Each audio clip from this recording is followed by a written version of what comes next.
last time on a very special Crusty Old Crow.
And here we are, everybody, doing our review on number 79 of G.I. Joe Classified, the Tele Viper with Cobra Flight Pod, also known as the Trouble Bubble.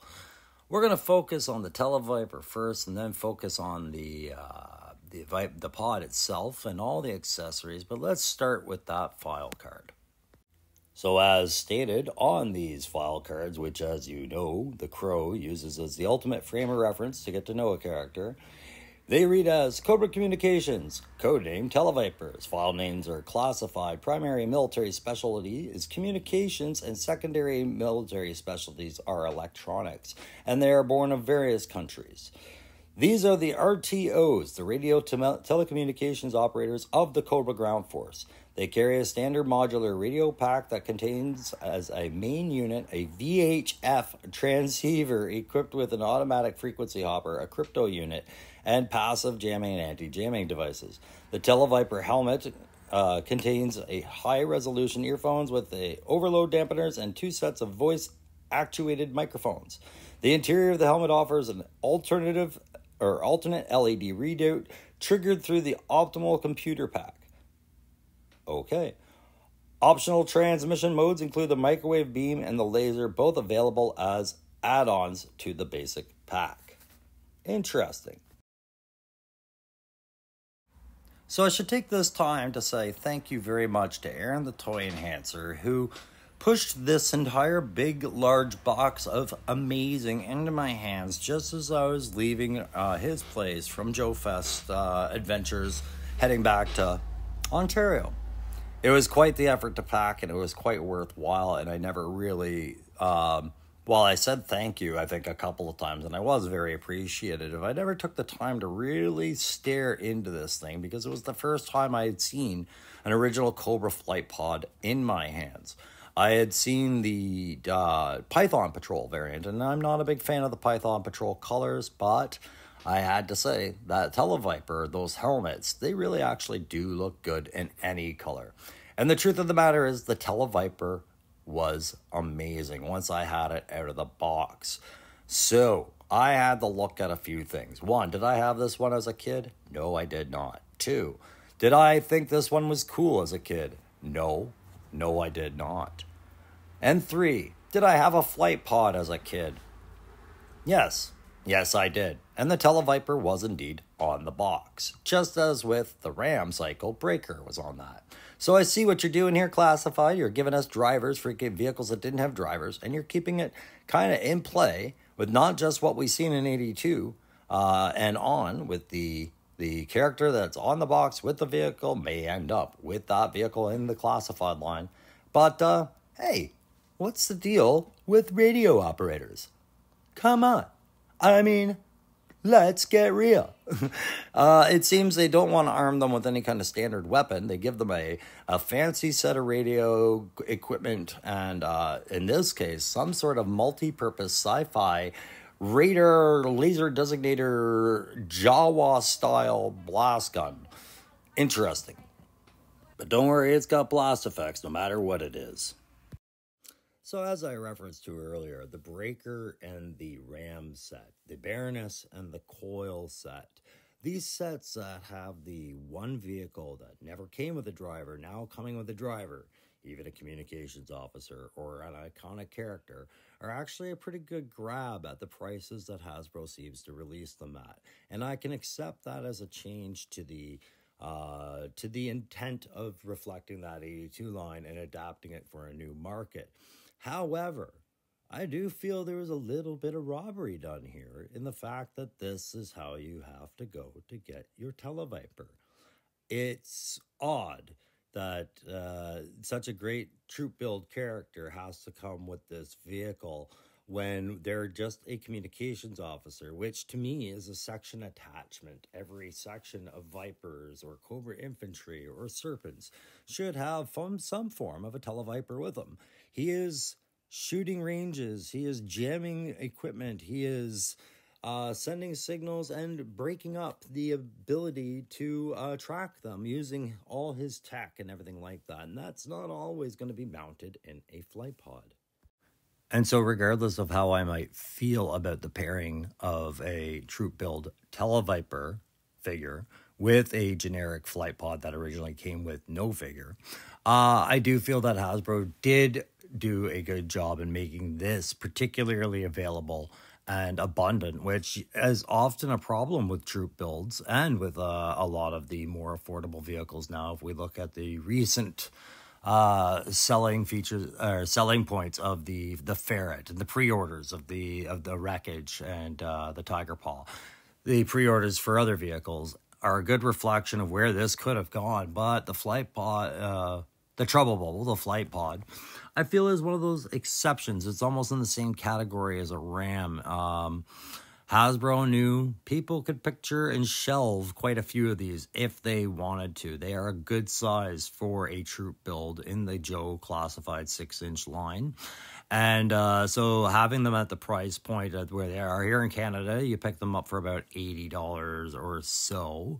on average, and that's just the Tiger Force ones that I've seen. I never got my hands on an original one, so thank you again to Aaron, the Toy Enhancer, for hooking me up. Now, I do understand that things like these do show up at stores like Ollie's and Ross's down in the States, but we don't have access to that many kind of chain stores or department stores that carry classified up here. You're looking at Walmart, you're looking at Toys R Us, and you are looking at GameStop. After that, you're just looking. Anyways, I think that for the price point it was at, it is a very good deal. And so everything about this this overall pairing for the figure is good to go. So let's start the head to toe. This set has 3 head choices for you to choose from. Pictured to the left here is perhaps my favorite head. It is the technical no flesh showing mask head, where you can picture all the heads up display and Tony Stark like tech just going haywire inside. It's got some red lighting and it's very cool overall for a troop build, clearly. And understandably so. Hasbro has had great successes, including multiple ethnicities in their troop build. Perhaps the most unique about these ones is the Elvis sneer that occurs on both of the flesh heads that are included in this set, both the African American and Caucasian flesh tones. They're both doing the I found the head articulation on all 3 heads due to the neck joint design just fine for getting posability with him looking through his flight canopy or engaging in a discussion with others for photography and whatnot. And the sneer is pretty limiting, but it is good. Now I just feel like I have to have 3 of these damn things because they are such good expressionate heads. As we move down the torso, however, we run into a different kind of issue in that the Televiper is still a Viper and he's wearing a second layer and he can't really do a whole lot of crunch. But he is more than sufficient for kneeling and looking ahead and sitting in his flight bubble, which is fine. Just nothing more flexible than that. And I felt perhaps that vest could have been sculpted differently for this set. Now, there's a lot to be said about a good, humble set of arms that don't incorporate much in the way of obstructing the elbows or obstructions to the shoulder design. However, the Televiper's arms really seem at odds with logic over function. If you look closely, they're a short rolled up sleeve, similar to what we've seen with a Duke or a Recondo or a Tunnel Rat, that kind of short sleeve. And then what would normally be the flush of the arm has been painted or covered over with a technical gauntlet or a watch of some sort. We really aren't looking at a full long sleeve design shirt. We're looking at a black flesh toned short sleeve shirt incorporated into what should be represented as a black and purplish blue uniform. Now, interesting. So I could see where that might anger repaint haters and things like that, but I also thought it's an interesting approach to the idea of polypro and neoprene and the other thin-slit materials that the modern soldier wears. This one very skin tight, clearly shirt. And if we can accept that, well, then great, we can move on to those fine wind-resistant pants and those nice, class, simple boots, which are just exactly what I said. Nice and simple and fine. Perfect. Nothing more to be said about the books or the backpack. The backpack, which has simple button features, a simple design, hooks that hose up beautifully to that weird gun that he's carrying around. It's capable of so many functions and dealing max devastation at every turn. And it mounts it absolutely nowhere on the vehicle, much like the last accessory we haven't talked about, which is the vehicle's deployable air mine, which looks like a sea mine, but apparently can float in the air, and it has neat little eyelets so you can tie strings and dangle it off your ceiling or whatever the hell you do with your toys. I don't care. I actually find it a little weird that the Trouble Bubble didn't get that particular feature updated into the classified line, some sort of mount for the thing. As a kid, this wouldn't have mattered to me in the 80s because they were both sold separately, but now in the classified line, I'd almost expect them to adapt as they merge those two kits together and fix this simple storage issue for what is otherwise an interesting and good vehicle. Good, but not at all flawless. In fact, it has some pretty serious ones, such as missiles that have to fit a certain way. You have to pay attention to where the top rectangular tab is and make sure the missiles are sit with that top rectangular tab in the upward position. Otherwise, they just don't fit. The seatbelt isn't the big issue, but again, it's that tab and plug system that sometimes fall out. Heat helps. But the canopy, I found, was also very hard to seat on the right side, but not the left. Some might warn you about mounting the main cannon onto that small little ball joint on the peg and tell you to be very careful, and I would agree, although it's not as hard as some people fear, especially again with heat. The storage for the mine and the kit is a problem, but the mine is actually really cool and detailed, truly giving proper respect to the original.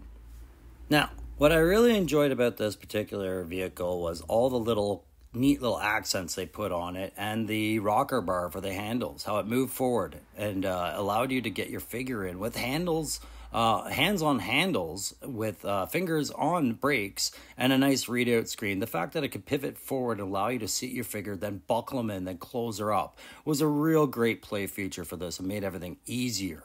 Another thing I liked was those blast effects, baby. They fit right in there. But top it all off, that Viper made this set for me. All right, so guys, as you can see, I'm pretty smitten with this here flight pod, and I never thought I would be. Just because it really didn't have that much appeal to me when I was a kid. But as an adult, it's a very interesting toy, and they made it really good for the classified line, more or less. You just had to figure out some nuances to it, and there are some things that you wish it could do, such as storing kits, such as, you know, maybe the perfect locking canopy would have been nice, or a place to store a bomb, or even a mount to put some sort of flying stand into it properly. That would have been nice for them to include with these things, but hindsight's 2020, and you know, as for best I know, Python Patrol didn't get those either. Nice as I like the flight pod, and it assembled pretty easily once I knew where to put things and which way it was up. What really got me, like I've been saying, is this figure, this troop builder was incredible. I had totally underestimated this. I wish I could go back to Joe Fest to see if I had noticed any of these in the bins for loose figures. I would have picked up a few more. I'm really impressed with the Tele Viper now at age 50 in the classified lines. About 1,000 times more than I was as a 10-year-old boy collecting G.I. Joe for the first time in that era. It never came with the flight pod, so you know, they didn't come together, and you might not have locked into them. A lot of people, or especially parents, would buy their kids the figure that went with the vehicle as they saw it on the box. So a lot of kids grew up knowing what that pairing was like, where I did not. Do I feel like I missed out then? No, I don't think the design was as good then as it is now. I do really like this figure. Clearly, I really like this tech head. And I can't thank you enough, Aaron the Toy Enhancer, for your kindness and your generosity. And you keep saying I got you during Joe Fest with presents or gifts or whatever, like when I came to your house, the stuff I left at your place. And you sent me messages saying, I'll get you. You got me, man. You got me so many different times. My Cobra would be nowhere without Aaron the Toy Enhancer. I will say that.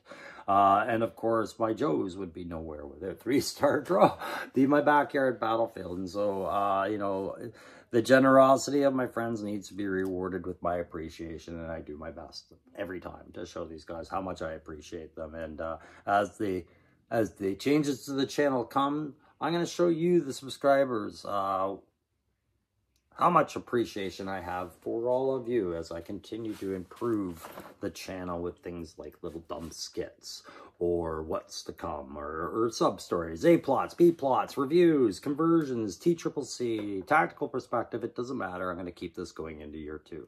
So I really, really do like this figure. I'm giving it on a play grade, I have to give it a 5 because it comes with a damn trouble bubble. And as many little faults as I had with the trouble bubble for storage and fit sometimes, specifically where to put his kit is really my issue. I can't fault that. What can't you play with here? What can't you collect here? With 3 heads, what story can you not tell?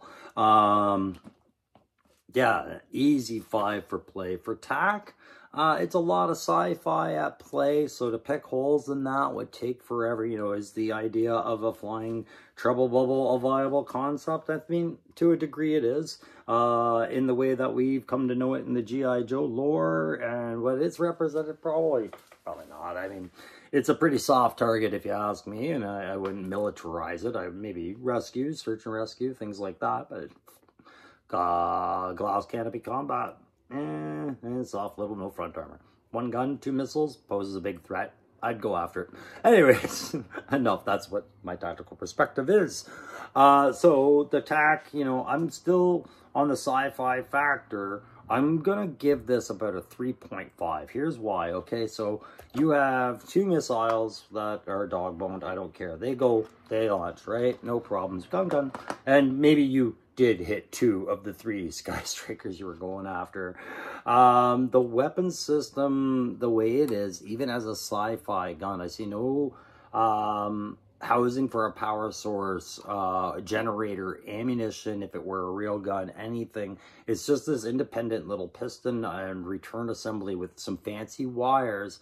It really isn't very convincing the longer you stare at it as an actual high rate of fire weapon. You know, maybe a 1-shot, boo, boo, and I'm recharging in between, of course, boo. You know, oh, time to go. No missiles, and this is taking too long, and I'm dodging that. No, I'm not dodging anymore. So tactically, you know, that would take it down a full point for me. And then the 0.5 for this would be, sorry, the Viper. Just the fact that once he's got this weapon done, maybe this is no longer functional. Maybe he crashed this, or maybe he doesn't have to jam anyone or listen. He's up against a pack of wolves in the Arctic or something. He's got no gun, no knife, like no pistol, no knife, no means of defending himself. And I think as a pilot, this is not the kind of, like, it's definitely a great tool to have, and he'd be advantageous to have it, but would this be his main weapon if he was trying to survive for a long period of time? No, it relies on power and things like that. At least a buck knife or something for when you land. Come on. But aside from that, I mean, I love this. But so there's that 0.5. So it's a 3.5 on the tack, but on the creativity, or the je ne sais quoi factor, as the French here in Canada, you know, I cannot say what. I gotta give it another 5. No. I go 4. Okay. It would be a 5 if this was the 1980s again, and they made this so great the way they did back then. Like it or not, the design, the toy itself was popular. It was an easy sell. It was enjoyable. It was collectible. Any figure could go in there. It was a great time for that toy. And somebody had thought of that and said, this looks cool. You know what it looks like? Darth helmet. You know, comb the desert for them. I see your Schwartz is as big as mine.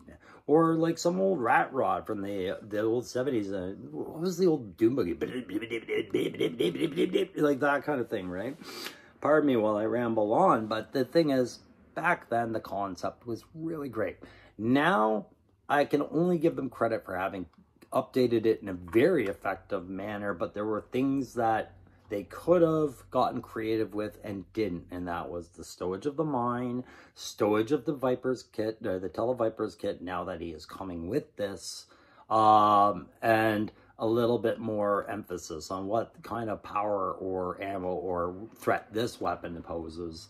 I mean, missiles I understand, and I set them down, but, so I would give it a 4.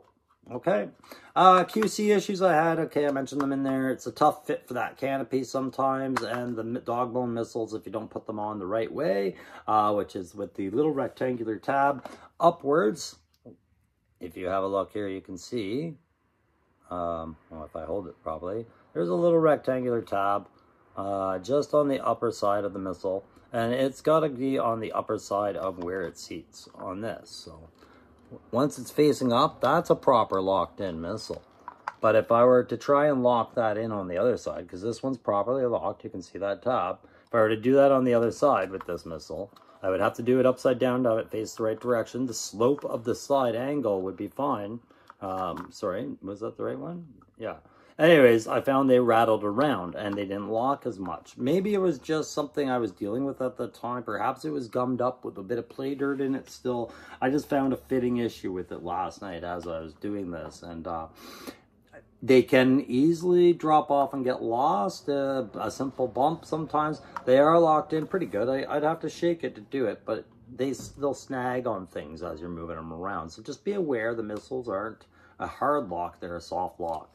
The movable flaps, they appear delicate, but I mean, they're sturdy enough. I don't think these would break with the modern toy collector. With a 10-year-old child hucking them around the yard because 2 rattlers just bumped into them, crashed into them or whatever, okay, maybe they'll break. Overall, yeah, 4. So guys, that's going to be it for this one. Thanks very much for tuning in. We are going to hit the eels next, and we're going to see what Krusty thinks of the eels, because I wouldn't let him chime in on this video because it's this was a personal gift from a friend, and I wanted to do it right without his uniquely negative perspective on stuff. So Krusty, Mad Crow, I'm giving you the eels, buddy. Get excited. All right, guys. Thanks very much. We'll see you on the next Tactical Perspective. Yeah. No, we're done. Turn it off. Huh? Fine. Next time on a very special episode of the Crusty Old Crow. Better? Here, watch some slides.